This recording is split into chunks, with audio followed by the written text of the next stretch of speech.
Good afternoon, guys. This is Kyle, the Grayman Prepper. Well, this is take two. Somehow I lost the previous intro for this. I really don't know how I did that. But I wanted to show you guys the gear I carried. Some of the gear that I had forgotten, and rather tell you about some of the gear that I have forgotten, as well as show you a gear failure. So let me turn this camera around and we'll get going. Okay guys, so this is some of the gear that I took with me. Now I say some because not all of it is here, because some of it's like my clothes that I took are in the wash, so obviously they can't be there, and the food, some of the food that I ate, obviously. But I did forget quite a few things, such as like a cooler, sunscreen, you know, just different stuff like that. One of the biggest things, and I hate to even admit this, is that I forgot a lighter. Luckily, my emergency kit in my trunk saved my hind end, and so I was able to still use my stove. So, going over this stuff, I've got my hiking pants. These are just zip off, just simple zip off pants. I'm gonna treat these with pyrethrin, which is a insecticide. It's a insect repellent.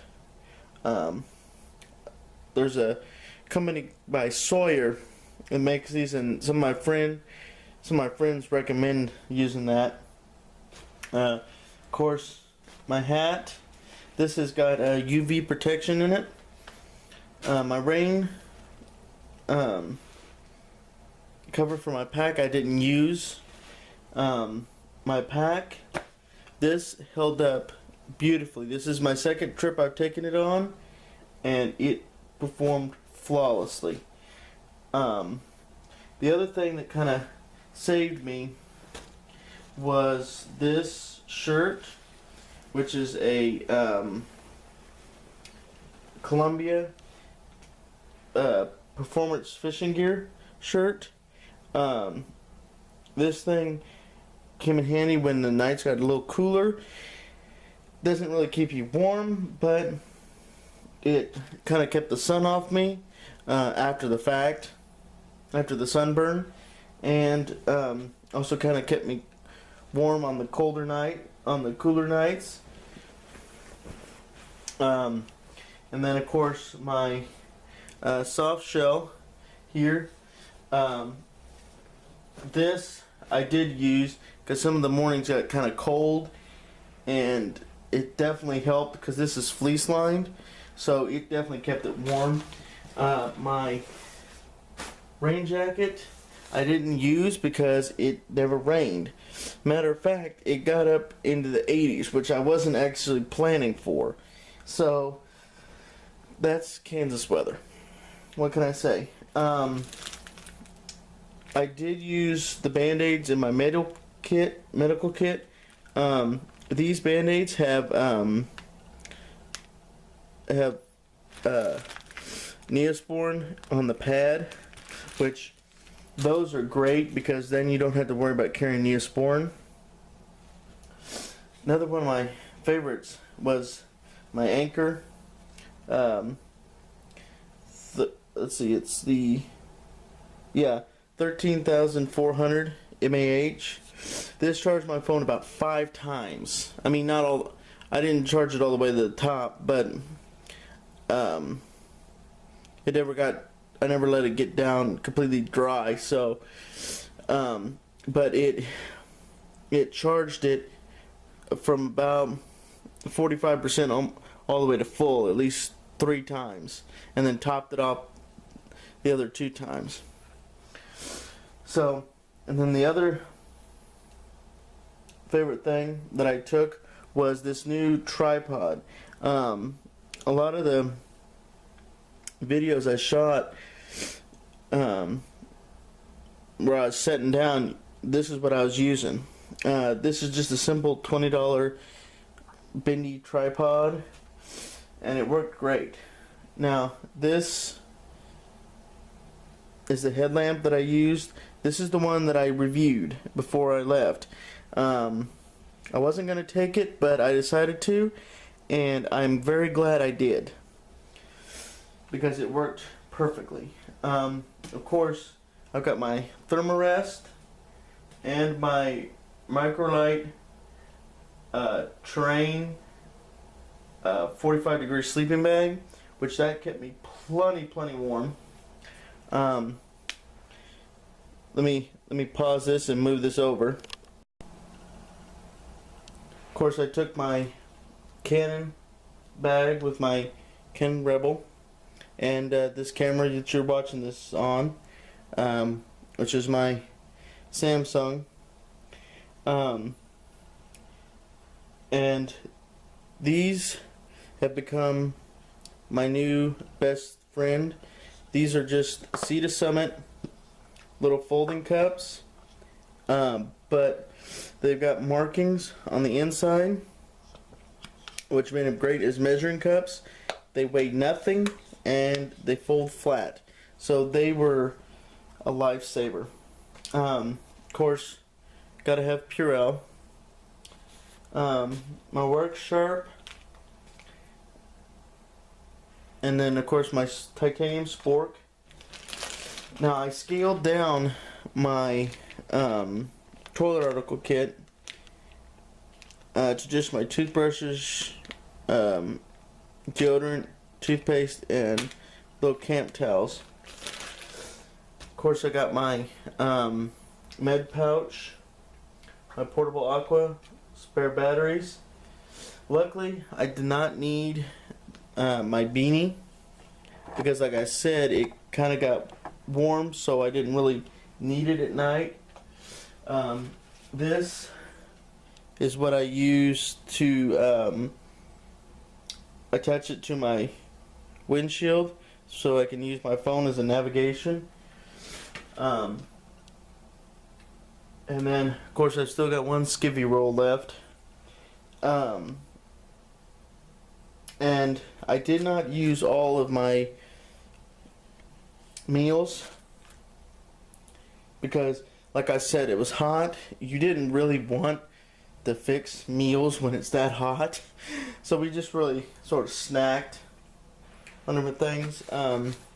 Didn't use my bear bag kit, which I probably should have, but because I was using my car, I felt it was probably good enough. I've got my 2 S-binders, my compass, my cordage, and my little alligator clips for a tarp, my little repair kit, which I'll tell you that this one did not come in handy for a specific reason, which I'll reveal at the end of the video. This had my like my electronics, or my first aid kit, and my repair kit and toilet article kit and stuff like that, but this has got some tinder in it right now. Then of course my dry bag for my pillow, my Sawyer squeeze, this, my SE3, this SE3 that I got from Leo Hardesty is an awesome knife. I use this quite a bit up there, just getting tinder ready for my fire pit. And I got this kind of last minute at Tick Wrangler, but apparently I didn't need it because I'm not a tick magnet. I don't know. These sponges with soap already in them. Worked awesome. Then of course my cook pot worked great. I barely used a quarter of my fuel canister. I'm not sure why I took 2, but then of course my toilet paper, which I'm glad I had because I definitely needed it. I went ahead and bought a couple other things at Walmart in McPherson, including these as a spare in case my my little lighter quit on me. Which I'm glad I had that lighter because that was kind of what really saved me. Of course, I didn't need my little shovel here. I didn't use my multi-tool. But this pocket rocket is absolutely awesome.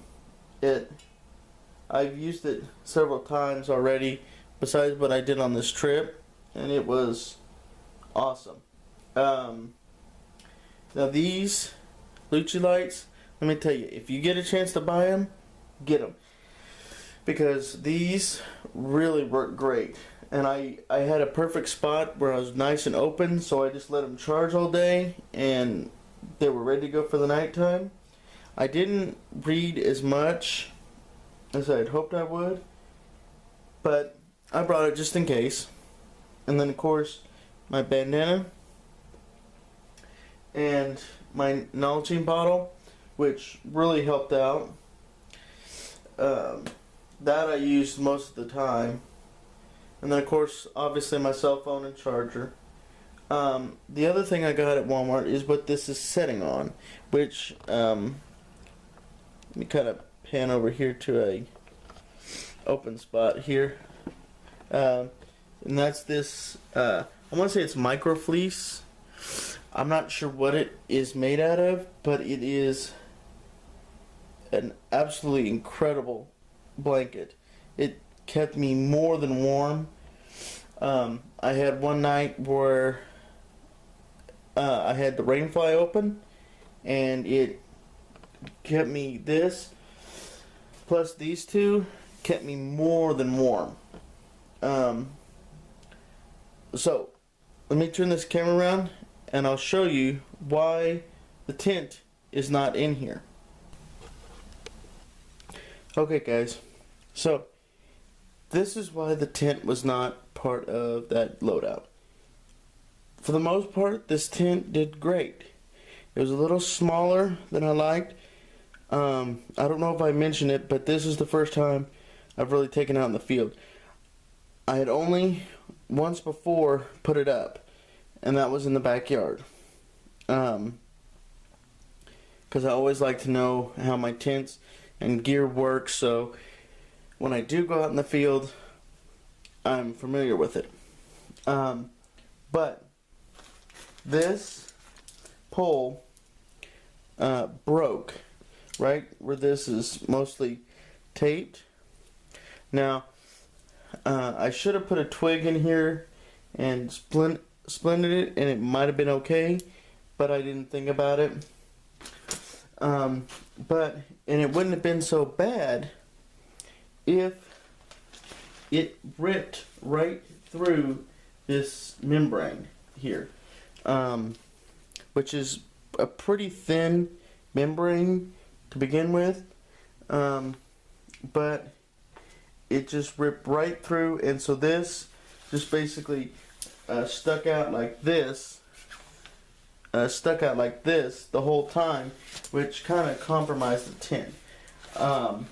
I didn't really lose a night's sleep over it. Luckily, it was on the last night, so it wasn't like I had another 4 or 5 days to go and I would have been in trouble. Bearing that in mind, though, I kind of wish this tent had performed better than I'd hoped. But other than that tent pole breaking, it performed great. Like I said, I've had this for 3 months, and this is the second time I've set it up, and it basically broke. So I'm definitely going to try to return this, and see if it does it with another one. But let me turn this camera back around, and we'll wrap this up. Okay, guys, so that's the gear I took.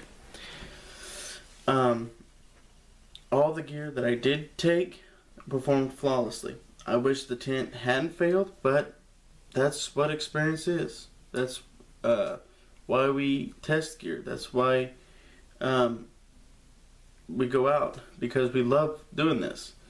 Luckily, I'm not SOL on a tent, because I've already got a second one.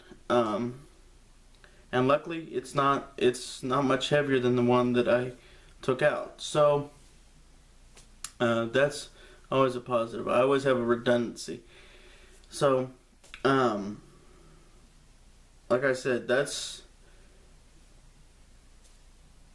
the gear that I took, and I just want to thank Justin Wolfe, Heather Wolfe, and Travis Henry, and from Survive Without, and all the other people at the gathering. They were absolutely wonderful. They welcomed me into their circle, and it was an absolutely incredible time. I kind